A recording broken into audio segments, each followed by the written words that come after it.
This guy completely lost it. He took an inflatable pool and filled it up with expensive liquor.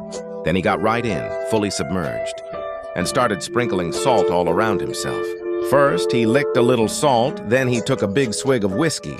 It was a whole different kind of fun. He was living life to the fullest because he was the only one left in the entire world. Everyone else had been wiped out by some major catastrophe. He was the sole survivor. He set out to find others, traveling the whole world. He shouted out in different languages everywhere he went, but he didn't find anyone. He even left messages on digital billboards along the highways. Finally, he gave up and came back. His way of living changed completely. He would just go live in any luxurious mansion he came across.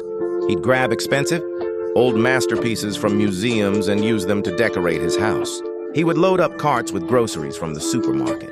He'd drink $1,000 wine straight from the bottle. A single gulp was worth hundreds of dollars.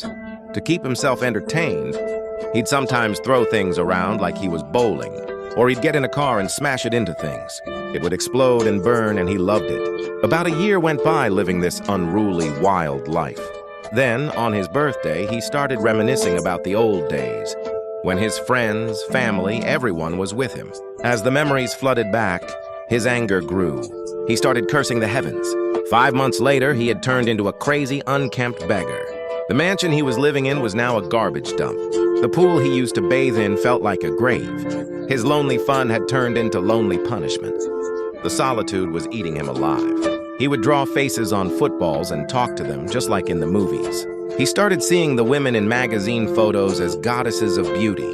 The whole world was his, but his heart was empty. He would play with the plastic mannequins in store showrooms. One day he accidentally broke one, and with it, his false dream shattered. He felt there was no point in living anymore. He drove out of the city and wrote his last message on a rock wall. Then he got back into his truck and decided to drive into the wall to end it all. But at the last second, he slammed on the brakes because he saw smoke rising in the distance. That meant someone else was still alive in the world. He immediately drove in that direction and found signs of human life. Just then he heard a woman's voice from behind.